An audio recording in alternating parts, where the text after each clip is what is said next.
emergency in effect from midnight in what are defined as trouble spots, crime hotspots.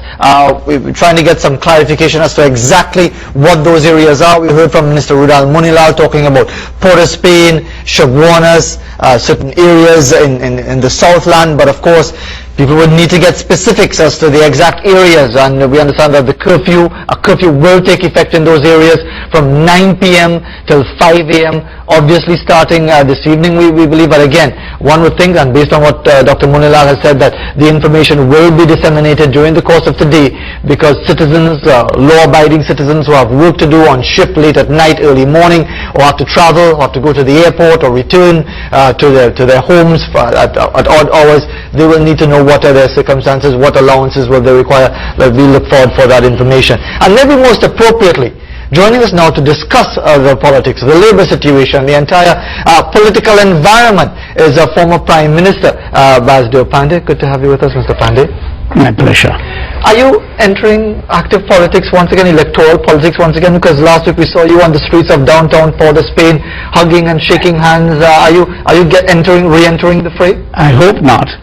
What has happened is that Lennox Smith, whom I have known for a long time, and we've been engaged in struggle for a long time, remembers that in the UNC manifesto of 2007, I think it was, we had made special mention of Lavantil for Lavantilians and so on and so forth.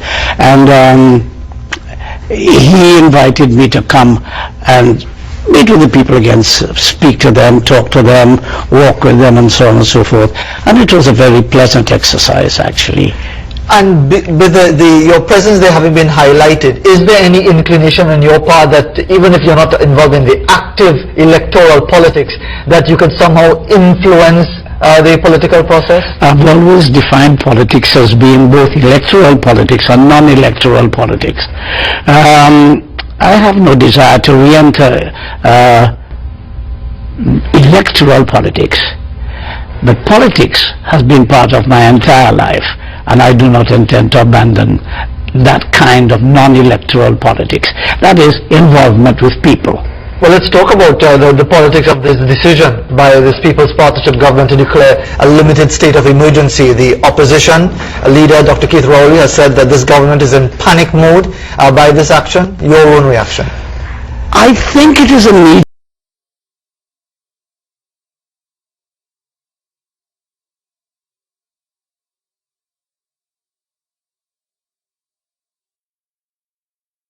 knee-jerk reaction. Because crime is not solved with a one-sentence proposal. Crime is a compendious thing. You've got to do all kinds of things in order to deal with crime. Whereas you have to fight crime at the level of crime prevention before it occurs. And when it does occur, at the level of crime detection. That means the courts have to operate properly. There's got to be prison reform, and it's an entire package to deal with crime. What I think is happening now is that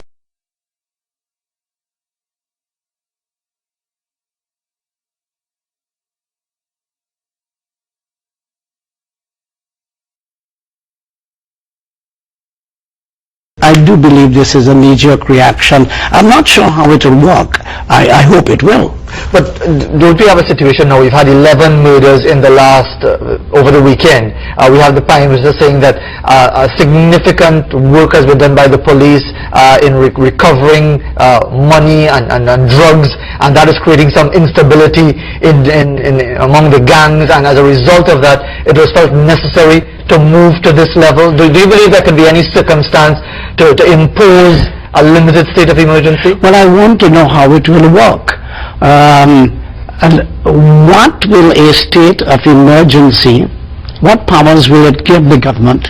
What will it enable them to do that they couldn't do without a state of emergency? One, I gather, is the curfew, okay? But the crimes are being done in the day. So the curfew certainly wouldn't affect those crimes that are being done in the day. The second is that it gives the army the right to arrest people. but that is solved by easily embedding in the army operations 2 or 3 policemen who can do the arresting. I don't think the army should be given the power to arrest. They're not trained to do that. The policemen are trained to do that. That's why the training is different.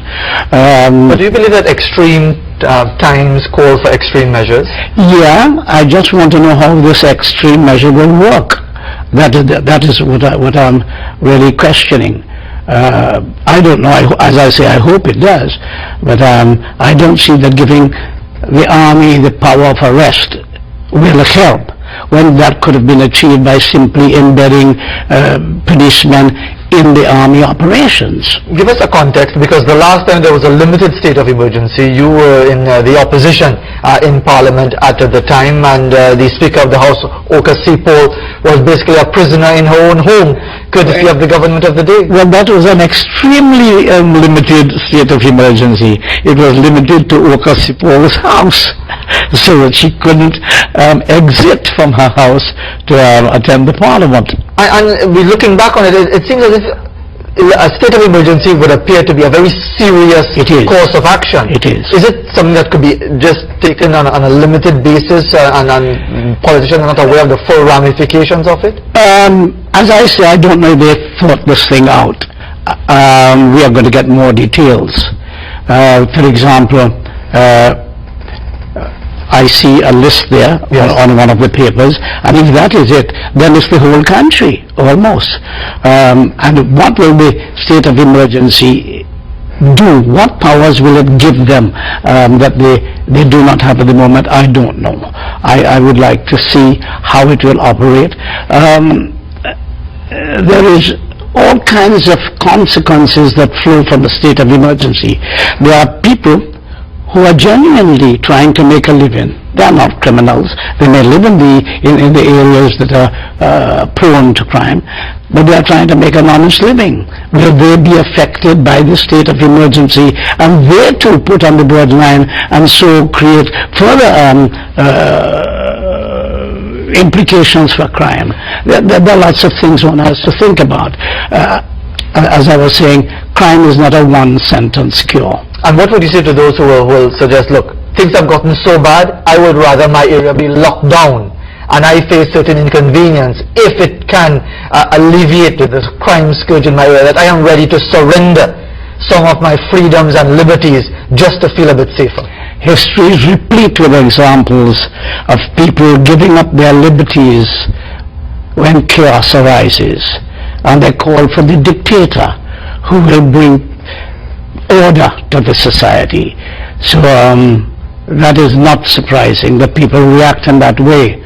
When they are threatened, they will surrender all their rights and all their freedoms to the dictator. That's the danger of it, actually. We've seen dictators toppling left, right and center in the Middle East. In fact, just this morning, Muammar Gaddafi, people are wondering if he's still in Tripoli with the rebels overrunning the Libyan capital, and the feeling is that the government has fallen. That's another thing that is happening that I wonder if our government is taking note of, and that is the world trend of people rising up against what they consider to be oppression, what they consider to be the failure of the government to deal with their lives. Well, let's talk about that in the context of the labor unrest. As someone from the bowels of the labor movement yourself, how do you gauge the reaction of the labor movement calling for a national shutdown? We see antagonism between different labor leaders. Watson Duke has incurred the ire of many in the labor movement. But first of all, with respect to Mr. Duke's problem, I don't see that as any big thing. I remember of the 20 years that I've been leader of the union, and my association with George Weeks and Joe Young and Clive Nunez and so on, there were always internal problems in the union. George Weeks himself came to power on what is called a rebel team against Rojas. So it is part of the union way of life that they have their internal problems and so on. I do not see this as a problem. I think they'll work that out in accordance with their constitution and the rules of the union and so on. With respect to the general labor unrest. I I believe the collective bargaining process should be followed. And I believe the union wants to follow the collective bargaining process.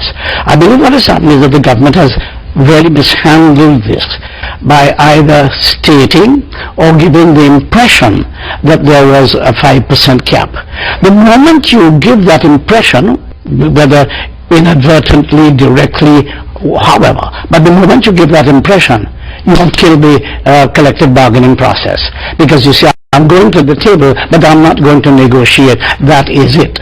And I think the government handled it badly. And I think that is what the union is really reacting to. A killing of the bargaining process. They were prepared to go with the bargaining process. And what they're fighting is they're saying, you are not sincere when you talk about collective bargaining and at the same time put a cap. So I think the government handled it very badly. Give me some context to managing an economy in difficult economic times, because when your government was in office, the price for a barrel of oil, I think, dipped to as low as $9 a barrel when you were in office in 1995 to 2001. And this government claims that they are facing very difficult economic times. Never mind, the price of oil might be high. Sure. They've got the clico contagion. They've got the global economy. Your own view on their management of the economy? It has to be by dialogue. It can be no other way than but dialogue. The alternative to dialogue is confrontation, and the stronger the stronger team is going to win. Has there been enough dialogue? I don't think so. Dialogue doesn't merely mean listen, calling you to a meeting. Come and sit down there for me to tell you I can't give you more than 5%. That is not dialogue. In my days, what we did, we set up a tripartite organization, as you recall, which changes the atmosphere. And we tell business, labor, and the government, listen guys, let us sit down together and see if we could work these problems out. You create an atmosphere that is conducive to negotiations. But when you confront, the whole negotiating process dies. And that's the only way to do it. After all, you're doing with human beings. But weren't you confrontational yourself? I mean, famously, you referred to teachers at one time as criminals. No, I did not. You didn't? You see, you perpetuate this fallacy. Clarify. That all I said is, a teacher who abandons his child, his ward, is a criminal. And surely... But isn't that essentially the same thing, Mr. Panday? No. If you abandon your ward, you're a criminal. It is different from saying, oh, teachers are criminal no matter what they do. I never said that. But surely, I mean, we're all supposedly intelligent people. You understand the context in which you were saying it in an industrial climate when tutor were on the march. So what I was telling them, do your thing, but don't abandon your ward. Don't abandon your children. But for example, if you abandon your children in school and they don't know where to turn and where to go and so on, surely that is an act that borders on criminality. But aren't you trying to take away the right of the worker, in this case the teacher, to exercise a legitimate form? No. The right to abandon? But they won't break any law? No. But surely the law is walking off the job, Mr. Panday. Surely the law is not what is only written, you know. There's the spirit of the law as well. So you're taking away the right to abandon their children. I say that's not a right.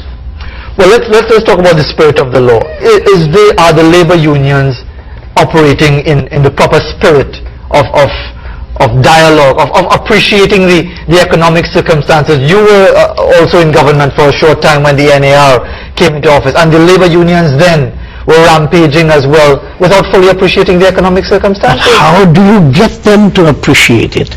By creating an atmosphere of dialogue.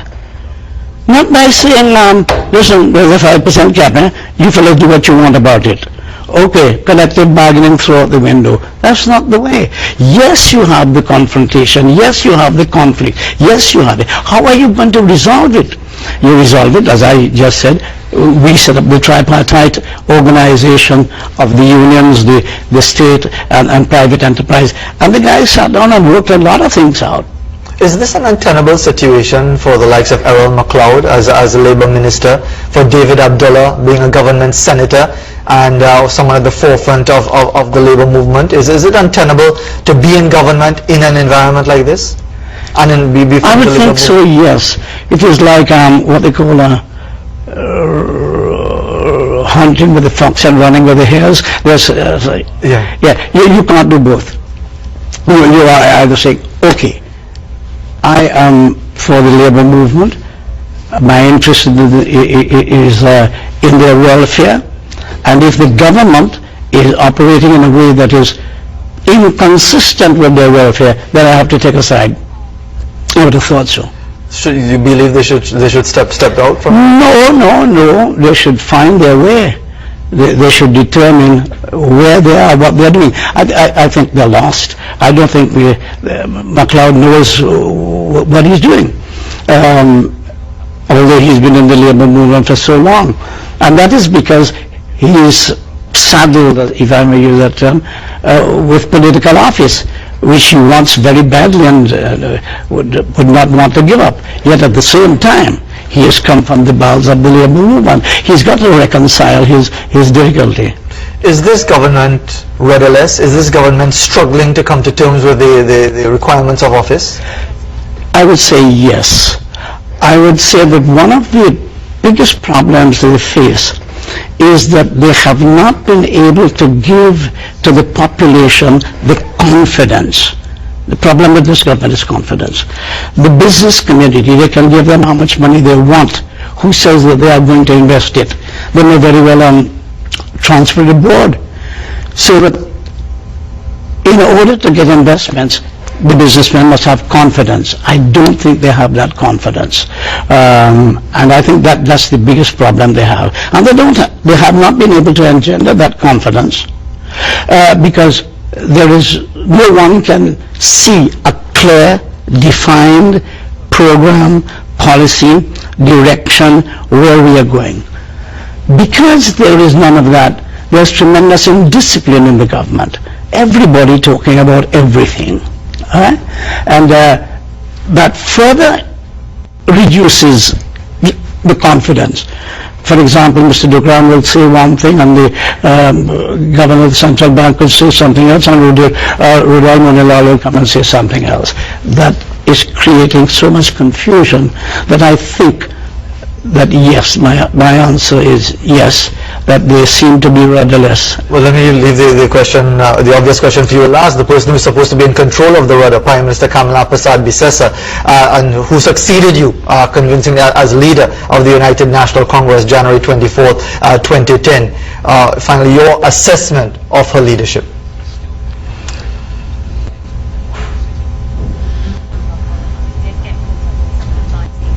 I think she lacks leadership. What do you mean by that, lacking leadership? Being firm, unable to instill discipline. If you have a cabinet, you can't have everybody talking about everything. That is to reduce the government to ridicule. And you have to be able to impose a certain amount of discipline. But the only way to impose discipline is people have to respect you. And if they don't respect you, you can't impose discipline. And the one thing we were able to do in fighting crime, for example, we didn't have everybody talking about crime. We had those responsible speaking about crime. So I think she has a lot of problems. One of the problems is coming into government as they did, that is with the coalition, the previous partnership. They did not have time to congeal and to coalesce and to create a policy and program, a definite policy and program which they would follow. In order to fight the elections, they went and they announced a shopping list without any sense of direction. We'll give you this, we'll give you that, we'll give you the other, and so on and so forth. And once they got into office, they didn't know what to do. Mr. Panday, always good to get your perspective. I know you're not doing that TV program anymore, taking more time to do things you really wanted to do. Good to get your perspective. Thank you so much. It's been an honor. Mr. Panday, Basdeo Panday, they're chatting with us, giving us a sense of the politics, past and present, of the labor situation as well. And when we come back, we have the business breakfast that you can look forward to as we continue our dialogue on this Monday.